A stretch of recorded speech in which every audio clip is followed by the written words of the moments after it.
Hello everybody and welcome back to another video on the channel. We are back again with the tips for the upcoming Gather Round, one of the biggest weekends on the footy calendar this year.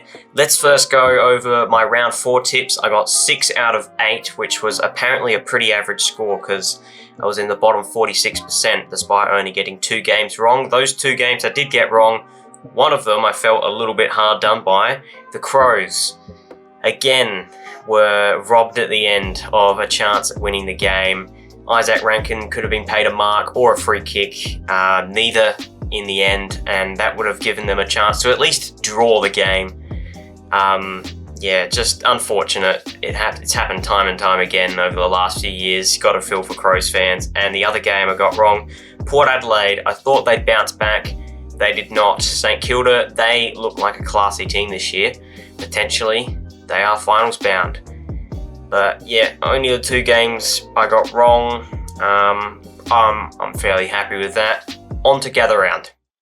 Starting things off for the round, we've got the Crows once again playing the opening game of Gather Round on a Thursday night, this time against the Geelong Cats. They are 3-1, they're looking pretty good. They lost their last game, but they still look very impressive.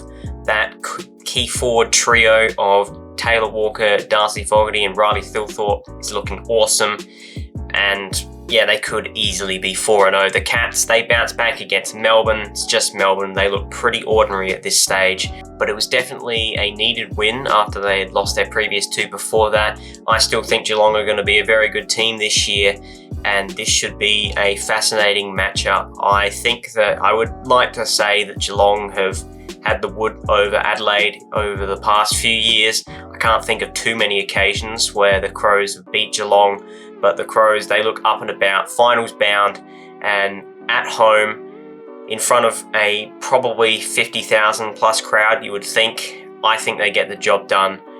I'm going to tip them in this one. It should be a great match. I'll go 12 points, but I think that they're going to continue their run of good form and they'll bounce back after a bit of adversity this week. So let's say they win 92-80. Should be an entertaining match.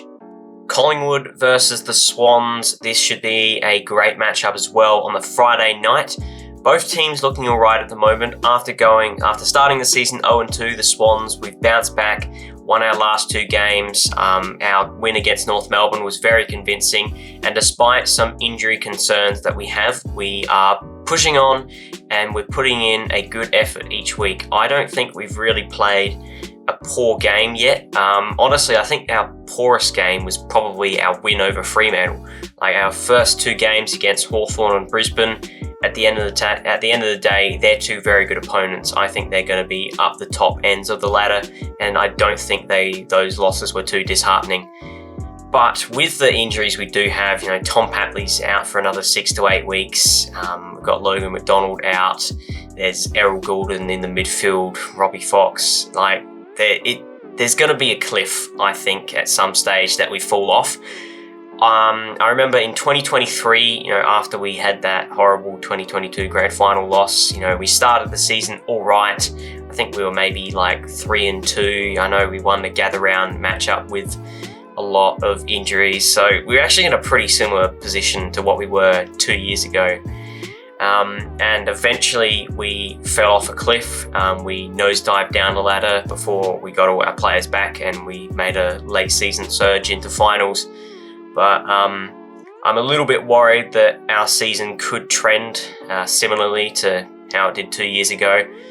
But I think that Collingwood haven't really done too much to convince me, despite the fact they've only lost 1 game.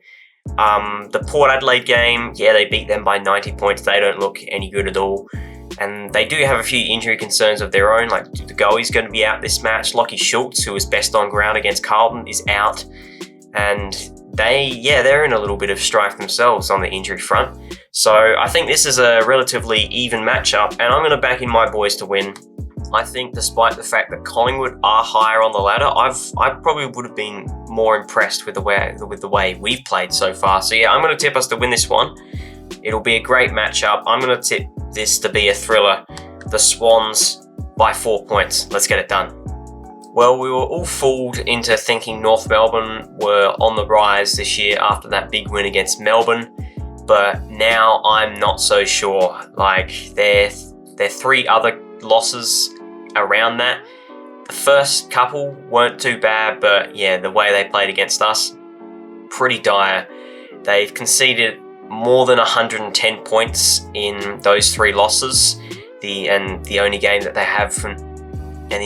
they've conceded less than that was the game against Melbourne, who have the most dysfunctional forward line in the league and are currently the 2nd lowest scoring team in the league. So has their defence improved at all? I'm not really sure it has.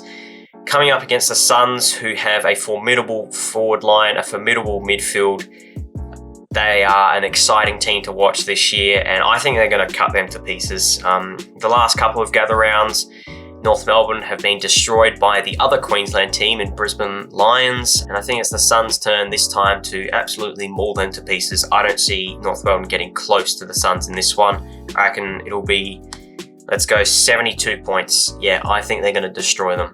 Carlton taking on West Coast, the Blues, they're 0-4, so are the Eagles. One of these teams, unless there's a draw, will no longer be winless, and I think it's got to be Carlton. The Eagles, they've looked pretty terrible to start off the year, and Carlton, they just have to respond. If they can't beat the Eagles, then Michael Voss might get sacked this week. I don't think he will, but I don't see them.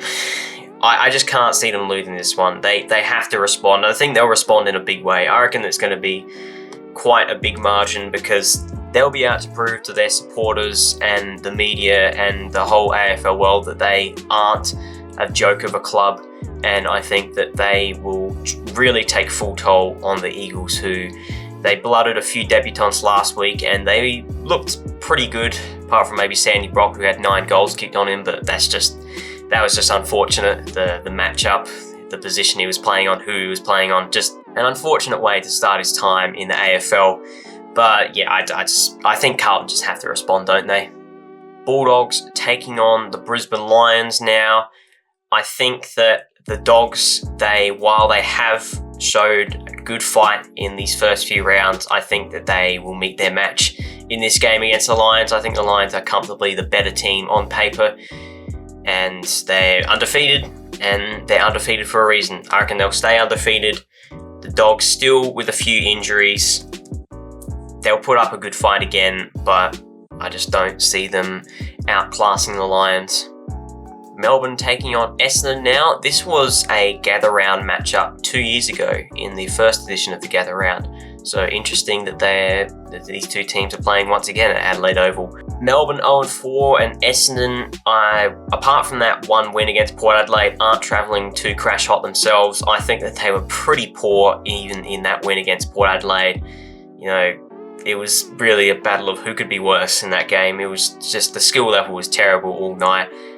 Sardell Hawley came on late as the sub and was really the difference maker in the end. Can Melbourne get off the mark in 2025? I'm going to go for a bit of an upset here and say yes, they can, because even though they have been terrible to start off the year, I think Essendon have been equally as terrible, and their winless streak has got to come to an end eventually. So I reckon that they get this done in an absolute dour, horrific game of footy, and they'll win by 19 points. Next up, we've got Richmond playing Fremantle at the Barossa Park. Should have mentioned that the North Melbourne Gold Coast game is also being played in the Barossa Valley. This one's a pretty easy tip. You know, Richmond, they put up a pretty good fight last week, kicked a few goals late to make the margin pretty respectable against Brisbane, but I think that, yeah, they're not going to win too many games this year. But they should continue to at least put up a good effort. Some weeks they are just going to get blown out of the water, and I think that you wouldn't be too concerned when that does happen. But in this one, I'm going to go Fremantle by 40 points. Now, I wouldn't have thought that this would have been a very interesting matchup at the start of the year, but St Kilda taking on GWS at Norwood Oval is shaping up to be one of the games of the round. The Saints, they're looking good. You know, they got mauled by the Crows in round 1, but we now know that they're a pretty good team, and they've been very good ever since, beating Geelong, smashing Richmond, and going to Adelaide and really making a statement in front of the Port Adelaide faithful. The Giants, Other than that one loss against Hawthorn, they've looked pretty outstanding. I would probably back them in to win this one. I think that they are the better team, but it should be an interesting game. Should be an entertaining game, and I reckon it'll be a close margin. I'm going to go the Giants by 6 points. Final game of the round, it is Sunday evening, the Ken Hinkley versus James Sicily matchup once again. Ken Hinkley should be refunded. I mean, if they're going to fine him and then use that as a marketing opportunity to create a rivalry, then yeah, I think that's a bit hypocritical from the AFL. But anyways, this is going to be an absolute slaughtering at the hands of Hawthorn. Unfortunately, these two teams are nowhere near as evenly matched as they were in last year's semi-final. Port Adelaide, apart from that one win against Richmond, they've looked atrocious. I don't think they're going anywhere this year. They're going to get slaughtered. I'm going to say that Hawthorn win this one by 65 points and continue their undefeated streak. They are the best team in the competition right now, and Port Adelaide, they look like a bottom 4 team. They're going nowhere. So yeah, unfortunately, I don't think this game is going to live up to maybe what the AFL had hoped it would at the start of the season, because Port Adelaide, they're just trash. And that brings us to the end of gather round. So the ladder as it stands, we've still got Hawthorn, Brisbane and Gold Coast undefeated on the top of the ladder. Adelaide rounding out the top 4 still with 4 wins and 1 loss. GWS Collingwood, Sydney up into the top 8, and St Kilda still hanging about the place in the top 8 as well, despite me tipping them to lose. Fremantle just outside, same with Geelong, and the Bulldogs in 11th. Carlton get their first win and go all the way up to 12th because their percentage is apparently, after gather round, going to be above 100 because I tipped them to have a big win. Essendon in 13th, Port Adelaide in 14th, North Melbourne back down into the bottom 4.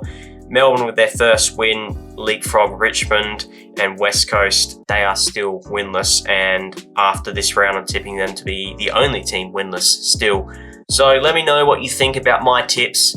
Like and subscribe if you did enjoy the video, and I'll see you all in the next one. Bye.